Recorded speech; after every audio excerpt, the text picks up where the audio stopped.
আমরা যাত্রা শুরু করেছিলাম বেগম খালেদা জিয়ার নেতৃত্বে, যিনি বলেছিলেন আমার ভোট আমি দেব, যাকে খুশি তাকে দেব।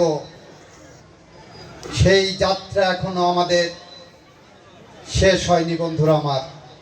আমি বলছি না আমাকে ভালোবাসতেই হবে, আমি বলছি না আমাকে ভোট দিতেই হবে, আমি বলছি না আপনাকে বিএনপি করতেই হবে, আমি বলছি না কোনো নির্দিষ্ট রাজনৈতিক দল করতে হবে। তবে আমি এইটা বলছি, আপনার ভোটের অধিকার আদায়ের জন্য আমি যে রাজপথের সংগ্রামে লিপ্ত হয়েছি, সেই রাজপথের সংগ্রামে, সেই মিছিলে, সেই কাফেলায় আপনি আসুন। আসুন, আপনার ভোটের অধিকার আমি ছিনিয়ে দেব। আপনি ভোট কেন্দ্রে যাবেন, ভোটের দিন গোপন ব্যালটে আপনি ভোট দেবেন। সেই গোপন ব্যালটে কোনো ভোট দেওয়ার সময় সেই গোপন বুথে আপনার সাথে কোনো ক্যামেরা থাকবে না, আপনার উপরে কোনো ক্যামেরা থাকবে না, কোনো চোখ রাঙাই থাকবে না।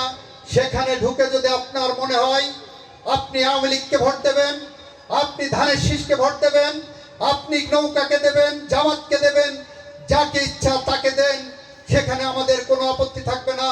কিন্তু মানুষের ভোটের অধিকার ফিরিয়ে আনার আগ পর্যন্ত আমি আপনার সমর্থন চাই, আমরা আপনাদের সমর্থন চাই। বাংলাদেশের মাটিতে ভোটাধিকার ফিরিয়ে আনার জন্য যে কোনো সংগ্রামে আপনাদের সমর্থন চাই। সেই সংগ্রামে বিজয় হওয়ার জন্য যত কঠিন পথ আসুক সেই পথ আমরা পাড়ি দেব। সেই পথ পরিক্রমায় যারা আমার ভাইয়ের রক্ত নিয়েছে, যারা আবু সাঈদ মুগ্ধের বুকে গুলি চালিয়েছে, যারা আনাচের বুকে গুলি চালিয়েছে, যারা বাংলাদেশের মাটিতে অজস্র অসংখ্য মানুষের রক্ত ঝরিয়েছে, জুলাই বিপ্লবে 2000 মানুষকে শহীদ করেছে, 30,000 মানুষকে পঙ্গু করেছে, যারা মানবতা বিরোধী অপরাধে সম্পৃক্ত হয়েছে, আমরা তাদের বিচার করব।